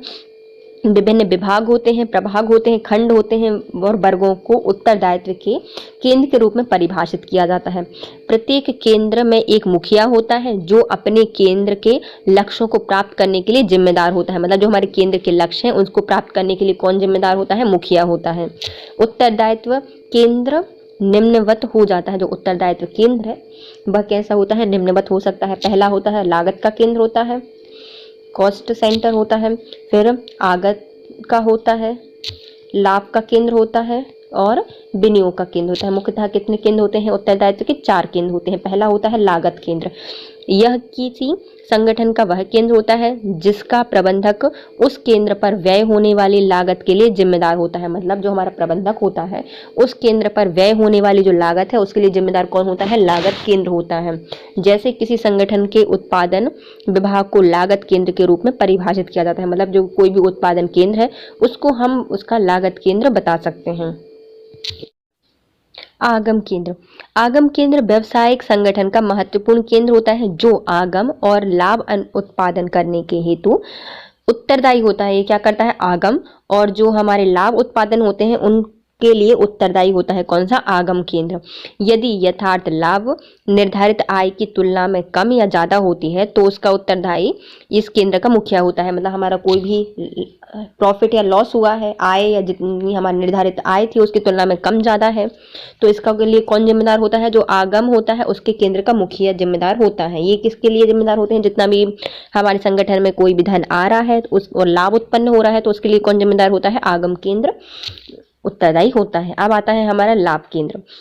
यह किसी संगठन का वह उपखंड होता है जिसका प्रबंधक आगम या आगत और लागत दोनों के लिए उत्तरदायी होता है। तो हमारा ऐसा एक संगठन है या फिर केंद्र है जो कि आगम और लागत दोनों के लिए जिम्मेदार होता है। जैसे मरम्मत और रखरखाव विभाग किसके अंतर्गत आते हैं? लाभ केंद्र के अंतर्गत आते हैं। मतलब प्रॉफिट सेंटर कौन सा है?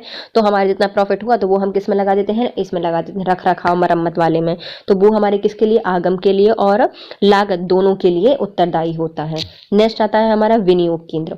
यह केंद्र लाभ के साथ साथ संपत्ति के रूप में किए जाने वाले जो निवेश होते हैं उनके लिए भी उत्तरदायी होता है। मतलब हमारे लाभ के साथ साथ हमारी जो संपत्ति है उनके लिए निवेश क्या करना है तो उनके लिए कौन जिम्मेदार होता है? विनियोग केंद्र जिम्मेदार होता है।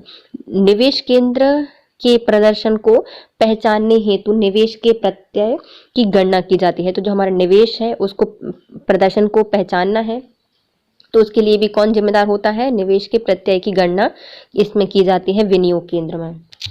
तो विनियोग केंद्र में क्या होता है? लाभ के साथ साथ संपत्तियों के रूप में किए जाने वाले जो निवेश होते हैं उसके लिए भी उत्तरदायी होता है। निवेश केंद्र के प्रदर्शन को पहचानने हेतु निवेश के प्रत्यय की गणना की जाती है। अब आता है हमारा प्रबंधन या प्रबंध अंकेक्षण। क्या होता है? प्रबंध अंकेक्षण। इसका अभिप्राय संगठन के संपूर्ण कार्य निष्पादन की विधिवत रूप से की गई समीक्षा से होता है।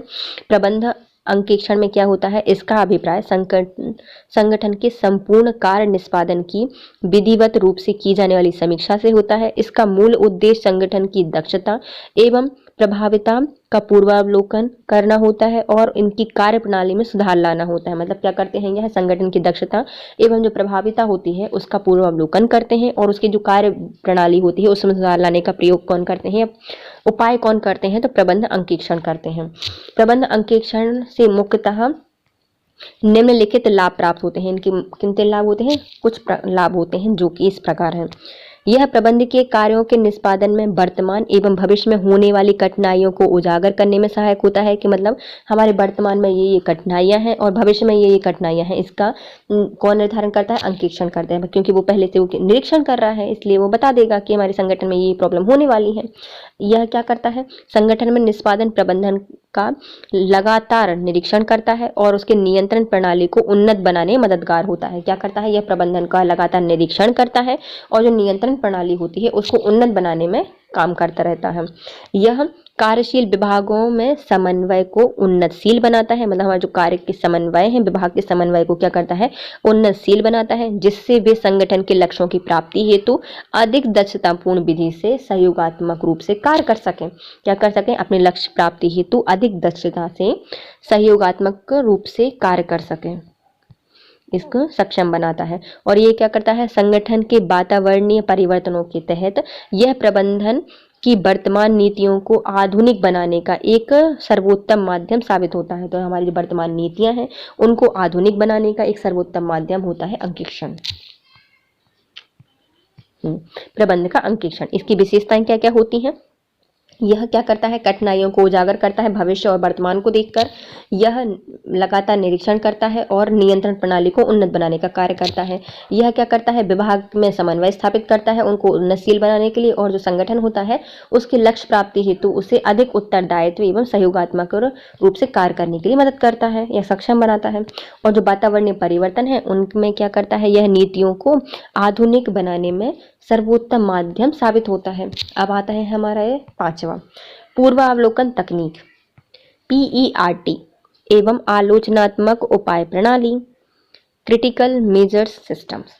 यह कार्यों का मूल्यांकन एवं पुनरीक्षण तकनीक एवं आलोचनात्मक उपाय प्रणाली, योजना एवं निरीक्षण दोनों उपाय किए जाने के लिए अत्यंत महत्वपूर्ण तकनीक के लिए वर्णित किया गया है। ये क्या करता है? कार्यों का मूल्यांकन करता है, पुनर्निरीक्षण करता है और उनकी आलोचनात्मक उपाय प्रणाली, योजना, निरीक्षण और नियंत्रण दोनों का उपाय किए जाने के लिए अत्यंत महत्वपूर्ण तकनीक बताता है। इसमें कौन कौन सी होती है? पहली होती है पूर्वावलोकन तकनीक। क्या होती है? पूर्वावलोकन तकनीक। इसमें क्या क्या रिव्यू टेक्निक होती है।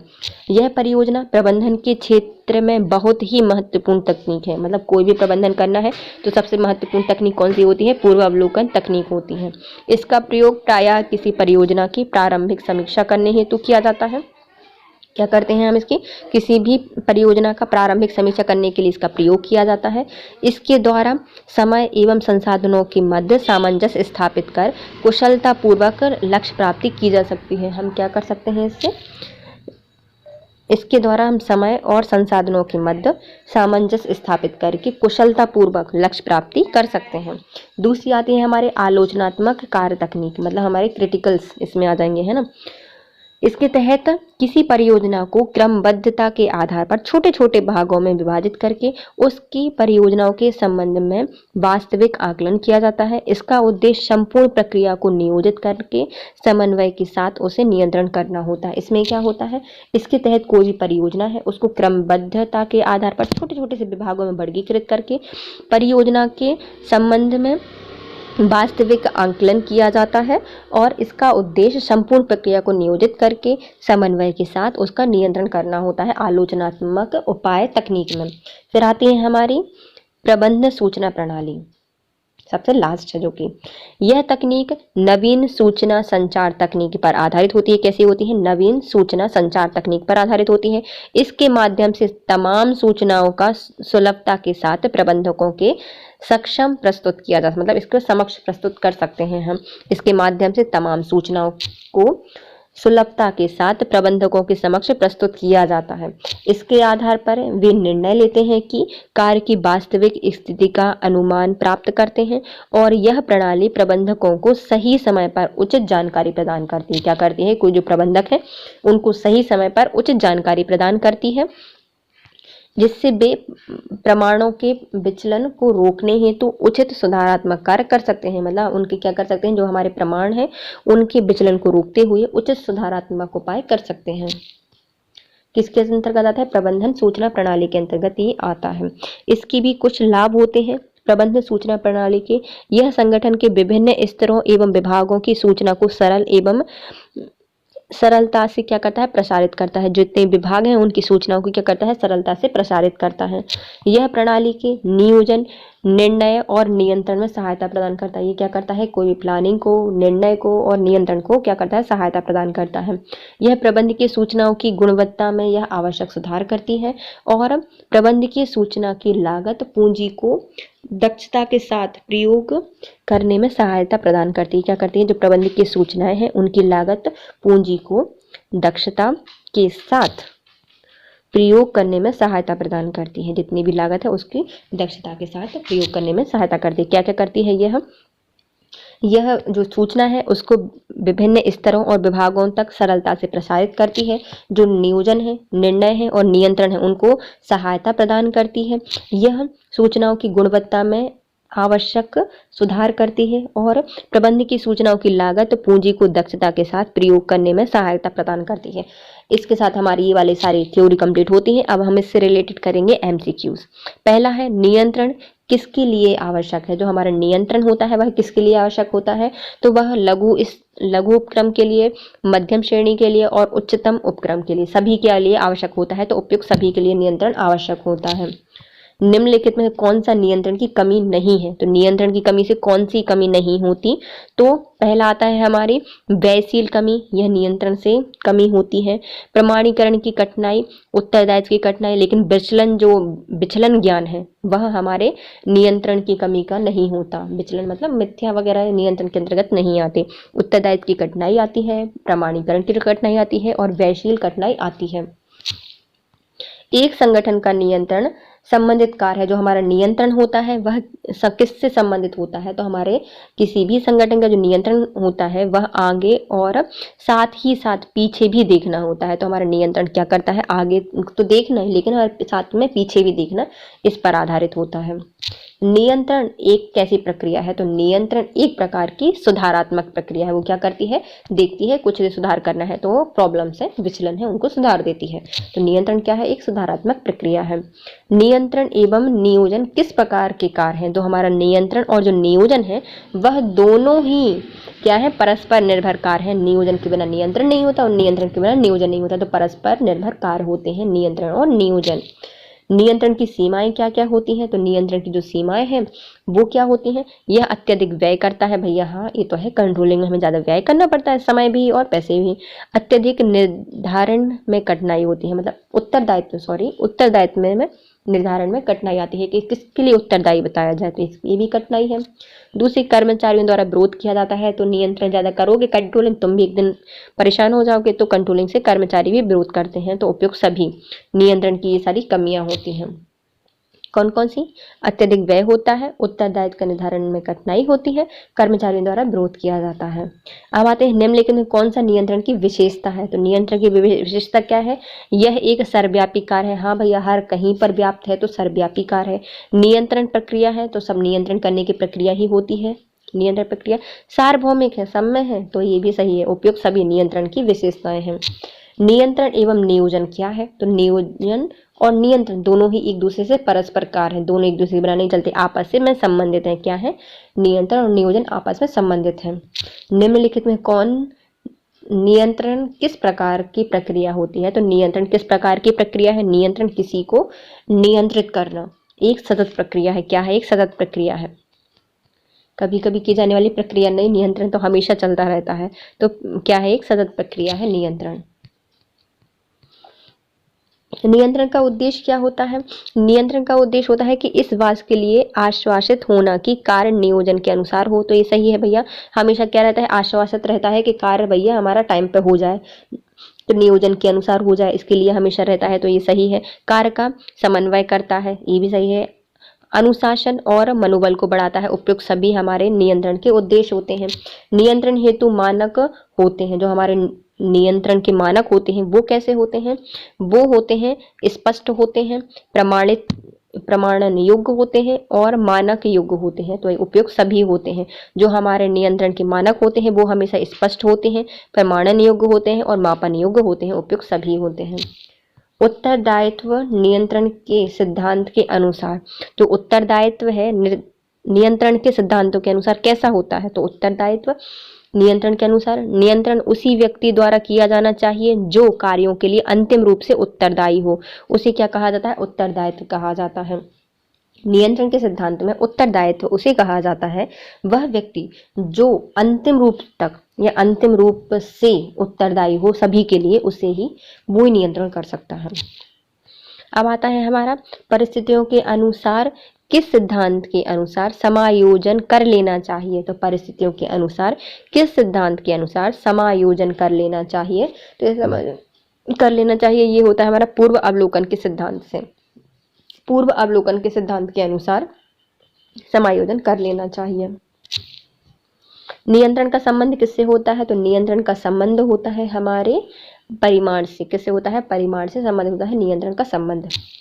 बजटरी नियंत्रण प्रबंधन डैश सही नहीं है, तो बजटीय जो नियंत्रण प्रबंधन होता है उसमें डैश क्या सही नहीं है, तो यह क्या है, भाग प्रबंधन का भाग नहीं है। तो जो बजटीय है वह नियंत्रण प्रबंधन का भाग नहीं होता, कार्य का होता है, स्थापन्यता का नहीं, मतलब भाग ही नहीं होता, बजट प्रबंधन का भाग नहीं होता। अब आता है हमारा उल्लेखनीय विचलन होने पर प्रबंधकों का ध्यान आकर्षित करना चाहिए तथा यह तथ्य नियंत्रण की निम्नलिखित किस तकनीक पर आधारित है, मतलब उल्लेखनीय विचलन होने पर प्रबंधकों का ध्यान आकर्षित करना चाहिए, यह तथ्य नियंत्रण की किस तकनीक पर आधारित होता है, तो ये हमारा बताता है क्या, संबंधित अपवाद नियंत्रण, कि भैया इससे कुछ प्रॉब्लम्स आ गई है तो हमारे सारे जो हमारे नियंत्रक हैं वो उसको साइड देखें, प्रबंधक देखें, तो क्या होते हैं, संबंधित अपवाद नियंत्रण के अंतर्गत इसमें कहा जाता है कि कोई यदि विचलन हो जाता है तो प्रबंधकों का ध्यान आकर्षित करना होता है इसमें।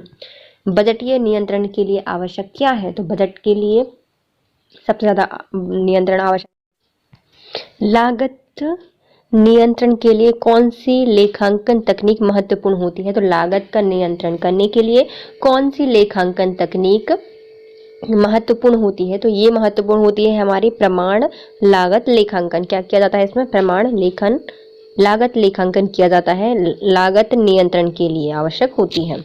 निम्नलिखित में कौन सा उत्तरदायित्व लेखांकन में उपयुक्त नहीं है? तो उत्तरदायित्व लेखांकन के लिए कौन सा उपयुक्त नहीं होता?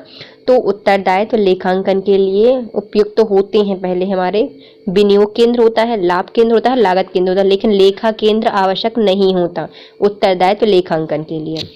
नियंत्रण प्रणाली में तनाव कब उत्पन्न होता है? तो लेखांकन प्रणाली मतलब नियंत्रण प्रणाली है, उसमें हमें तनाव कब उत्पन्न होगा? तब हमें बलपूर्वक नियंत्रण पर, जब हम ज्यादा बल लगाएंगे, बल के द्वारा नियंत्रण करेंगे तो हमें क्या होगा? तनाव उत्पन्न होगा, आपको भी और अपने कर्मचारी या फिर जो अधीनस्थ है उनके लिए भी। एक मार्केट संस्था में वित्तीय प्रबंधक कुरियन खर्च में 25% की वृद्धि की तुलना में विपणन लागत में 6% की वृद्धि पर अधिक ध्यान देता है, तो प्रबंधक द्वारा उपयोग की जाने वाली अवधारणा को पहचानिए। मतलब एक मार्केटिंग संस्था है, वहां पर जो वित्तीय प्रबंधक है उसमें कुरियन खर्च में 25% की वृद्धि की तुलना में वह क्या कर रहा है? विपणन लागत में 6% की वृद्धि पर अधिक ध्यान देता है। तो इसमें जो प्रबंधक है वह किस प्रकार की अवधारणा का उपयोग कर रहा है? तो वो कर रहा है महत्वपूर्ण बिंदुओं पर नियंत्रण, महत्वपूर्ण बिंदु नियंत्रण पर ध्यान दे रहा है। श्रमिकों को कम करना और कारखानों में अनुपस्थिति को 10% तक कम करना डैश का उदाहरण होता है। तो हमारे श्रमिकों को कम करना और कारखाने में जो अनुपस्थिति होती है उसको भी 10% तक कम करना किसका उदाहरण होता है? तो ये है हमारे मात्रात्मक मानक का। किसका? मात्रात्मक मानक का। मतलब हम क्या कर देंगे, जो हमारे श्रम है उनको हम कम कर देंगे श्रमिकों को, और जो हमारे अनुपस्थित हैं जो लोग उनको भी हम 10% तक कम कर देंगे। तो क्या कर रहे हैं हम? मात्रात्मक मानक का उदाहरण है ये। निम्नलिखित में कौन सा कार्य को नियंत्रित करने के लिए आवश्यक नहीं है? तो कौन सा कार्य को नियंत्रित करने के लिए आवश्यक नहीं होता? तो यह कार्यवाही में समन्वय को प्रतिबिंबित करता है। तो यह क्या करता है? कार्य में समन्वय को प्रतिबिंबित करता है। तो ये आवश्यक नहीं होता नियंत्रण में। नियंत्रण में आवश्यक क्या क्या होते हैं? यह आदेश और अनुशासन में खुद सुनिश्चित करता है, तो ये सही है। यह मानकों को सटीकता से पहचानने में सहायक होता है। यह कर्मचारियों की प्रेरणा में सुधार करता है, तो ये भी सही है। लेकिन यह कार्य में समन्वय को प्रतिबिंबित नहीं करता। नियंत्रण को पीछे दिखाने वाले कार्य के रूप में जाना जाता है, क्योंकि जो हमारा नियंत्रण होता है उसको पीछे दिखने वाले कार्य होते हैं उसके रूप में जाना जाता है, क्योंकि जो हमारा प्रबंधन होता है वह एक पिछली गतिविधियों के पोस्टमार्टम की तरह कार्य करता है। क्या करता है? यह पिछली गतिविधियों के पोस्टमार्टम की तरह कार्य करता है, इसलिए उसको पीछे दिखने वाले कार्यक्रम के रूप में जाना जाता है। निम्नलिखित में कौन सा कथन नियोजन और नियंत्रण के मध्य संबंध को उजागर नहीं करता? तो ऐसा कौन सा कथन है जो कि हमारे नियोजन और नियंत्रण के संबंध को उजागर नहीं करता? योजना और नियंत्रण प्रबंधन के वियोज्य जुड़वा है? नहीं, इनके कार्य जुड़वा है लेकिन वियोज्य जुड़वा नहीं है, तो पहला ही गलत हो गया। दूसरा क्या आता है? नियंत्रण के बिना योजना अर्थहीन है, तो ये सही है। और योजना के बिना नियंत्रण आंधा है, तो ये भी सही है, दूसरा सही है। योजना आदेशात्मक है और जो नियंत्रण है वह मूल्यांकनात्मक, तो ये भी सही है। और नियोजन और नियंत्रण परस्पर संबंधित एवं अंतरण मिश्रित होते हैं, तो ये भी सही है। नियंत्रण कार्य की आवश्यकता डैश में महसूस की जाती है। जो नियंत्रण होती है उस कार्य की आवश्यकता हमें किस में महसूस होती है? तो हमारे व्यापार में, व्यापारिक संगठन में होती हैं, राजनीतिक संगठन में होती हैं और सामाजिक संगठन में होती हैं। उपयुक्त सभी में हमें नियंत्रण के कार्य की आवश्यकता महसूस होती है।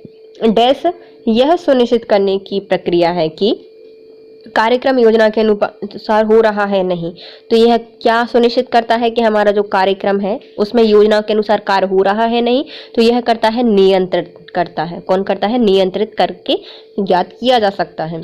तो प्रबंध नियंत्रण की एक ऐसी प्रक्रिया होती है जो प्रबंधकों को इस बात का आश्वासन दिलाती है कि संगठन के लक्ष्यों की प्राप्ति के संसाधनों की उपलब्धि एवं प्रयोग प्रभावशाली रूप से कुशलता से किया जा रहा है। या यह उक्त कथन किसका है? तो प्रबंधन नियंत्रण की एक ऐसी प्रक्रिया होती है जो प्रबंधकों को इस बात का आश्वासन दिलाती है कि संगठन के लक्ष्यों की प्राप्ति के संसाधनों की उपलब्धि और प्रयोग प्रभावशाली रूप से तथा कुशलता से किया जा रहा है। नहीं, ये किसने कहा था? तो ये कहा था हमारे रॉबर्ट एंथोनी ने। किसने कहा था? रॉबर्ट एंथोनी ने कहा था कि नियंत्रण प्रबंधन की एक ऐसी प्रक्रिया है जिसमें प्रबंधकों को यह बात का आश्वासन दिलाया जाता है कि जो संगठन है वह लक्ष्यों की प्राप्ति के संसाधनों की उपलब्धि और जो प्रयोग है उनका प्रभावी रूप से कुशलता से कर रहा है या नहीं। रॉबर्ट एंथोनी ने कहा था। नियंत्रण कार्य डेस्क के द्वारा किया जाता है। जो हमारा नियंत्रण का कार्य होता है वह किसके द्वारा किया जाता है? शीर्ष स्तरीय प्रबंधन के द्वारा किया जाता है, निचले स्तर के प्रबंधकों द्वारा किया जाता है और मध्य स्तर के प्रबंधकों द्वारा किया जाता है। उपयुक्त सभी के द्वारा यह नियंत्रण का कार्य किया जाता है। जब वास्तविक प्रदर्शन एवं नियोजित प्रदर्शन के बीच विचलन एवं सीमा के अंतर हो जाता है तो क्या होगा? तो वास्तविक प्रदर्शन और जो नियोजित प्रदर्शन होता है उनके बीच विचलन या सीमा के भीतर हो जाता है तो सीमा के भीतर है तो क्या करना? कोई सुधार कार्यवाही की आवश्यकता नहीं होती, लेकिन सीमा से बाहर होने पर होती है। यदि सीमा के भीतर ही है विचलन तो क्या है? सुधारात्मक कार्यवाही की आवश्यकता नहीं होती। नियंत्रण कार्य प्रबंधन चक्र को डैश पर वापस लाता है। जो हमारा नियंत्रण कार्य होता है वह प्रबंधन चक्र को कहाँ तक वापस लाता है? तो ये लाता है नियोजन समारोह तक, योजना समारोह तक लेकर आता है। जो नियंत्रण कार्य होता है वह प्रबंधन चक्र को योजना समारोह तक लेकर आता है। कहाँ तक लेकर आता है? योजना समारोह तक लेकर आता है। नियंत्रण प्रबंधन की निम्नलिखित में से कौन सी अवधारणा इस विश्वास पर आधारित है कि यदि आप सब कुछ नियंत्रित करने का प्रयास करते हैं तो आप कुछ भी नियंत्रित नहीं कर सकते? तो निम्नलिखित में कौन सी अवधारणा ये इस पर विश्वास पर आधारित होती है कि यदि आप सब कुछ नियंत्रित करने का प्रयास करते हैं तो आप कुछ भी नियंत्रित नहीं कर पाएंगे? तो ये अवधारणा होती है हमारी अपवाद द्वारा प्रबंधन की। अपवाद द्वारा प्रबंधन में बताया जाता है कि यदि आप सब कुछ नियंत्रण करना चाहते हो तो आप कुछ नियंत्रण नहीं कर पाते। निम्नलिखित में से कौन सा प्रयोग अधीनस्थों की गतिविधियों को मापने, उन्हें सही करने के लिए किया जाता है और यह सुनिश्चित हो सके कि कार्यक्रम योजना के अनुसार हो रहा है या नहीं? तो ये कौन करता है? तो निम्नलिखित में से किसका प्रयोग हम ये अधीनस्थों की गतिविधियों को मापने के लिए, उन्हें सही करने के लिए और यह सुनिश्चित करने के लिए करते हैं कि कार्यक्रम योजना के अनुरूप हो रहा है नहीं? तो ये होता है नियंत्रण। क्या होता है? नियंत्रण। विचलन की प्रकृति को सकारात्मक कहा जाता है। जो विचलन की प्रकृति होती है वह सकारात्मक होती है। कब हो सकती है? जब वो कब सकारात्मक होगी? जब वास्तविक प्रदर्शन विनियोजन प्रदर्शन से अधिक होता है। जो वास्तविक प्रदर्शन होता है वह नियोजित प्रदर्शन से अधिक होता है तो हम कहेंगे कि विचलन की जो प्रकृति है वो कैसी है? सकारात्मक है। वास्तविक प्रदर्शन को मापने हेतु निम्नलिखित में से कौन सी तकनीक का प्रयोग किया जाता है? तो हमारा वास्तविक जो प्रदर्शन है हमें उसको ज्ञात करना है तो हमें किस प्रकार की तकनीक का प्रयोग करना पड़ेगा? तो इसमें यदीक्षिक नमूनाकरण करना पड़ेगा, व्यक्तिगत अवलोकन करना पड़ेगा और जो रिपोर्टों का प्रदर्शन करना पड़ेगा। उपयुक्त सभी करना पड़ेगा। तो वास्तविक प्रदर्शन को मापने के लिए हमें यदीक्षिक नमूनाकरण करना पड़ेगा, व्यक्तिगत अवलोकन करना पड़ेगा, प्रदर्शन रिपोर्ट करनी पड़ेगी। उपयुक्त सभी। एक नियंत्रण प्रणाली जिसमें नियंत्रण क्रिया किसी तरह के परिणाम पर निर्भर होती है क्या कहलाती है? तो एक नियंत्रण प्रणाली जिसमें नियंत्रण क्रिया किसी तरह के परिणाम पर निर्भर होती है तो ये होती है हमारी कौन सी है? बंद लूप सिस्टम। एक नियंत्रण प्रणाली है जिसमें नियंत्रण प्रक्रिया किसी तरह के परिणाम पर निर्भर होती है, कोई परिणाम है उन पर निर्भर होती है तो उसे कहा जाता है बंद लूप सिस्टम।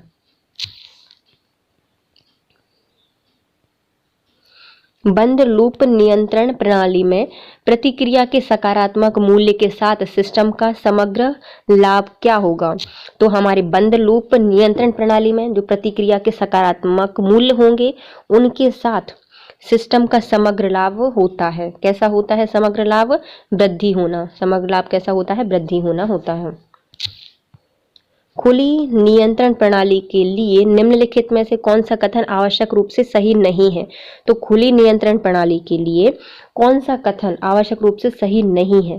तो कौन सा सही नहीं है? गैर रेखीय की उपस्थिति खराबी का कारण बनती है। तो गैर रेखीयता की उपस्थिति खराबी का कारण बनती है, ये सही नहीं है खुली नियंत्रण प्रणाली के अंतर्गत। कौन कौन सी सही है? तो इनपुट कमांड नियंत्रण कार्यवाही प्रदान करने हेतु जिम्मेदार एवं एकमात्र कारक होती है। तो खुली नियंत्रण प्रणाली में क्या होता है सही?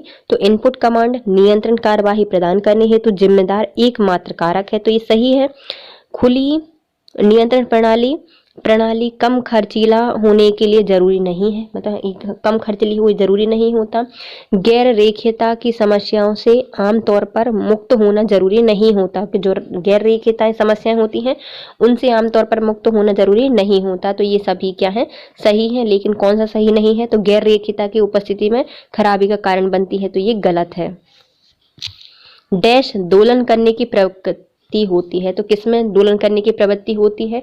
तो दोलन करने की प्रवृत्ति हमारे बंद लूप सिस्टम में होगी, वो यहाँ डोलेगा वहां डोलेगा। तो दोलन प्रवृत्ति में क्या होती है?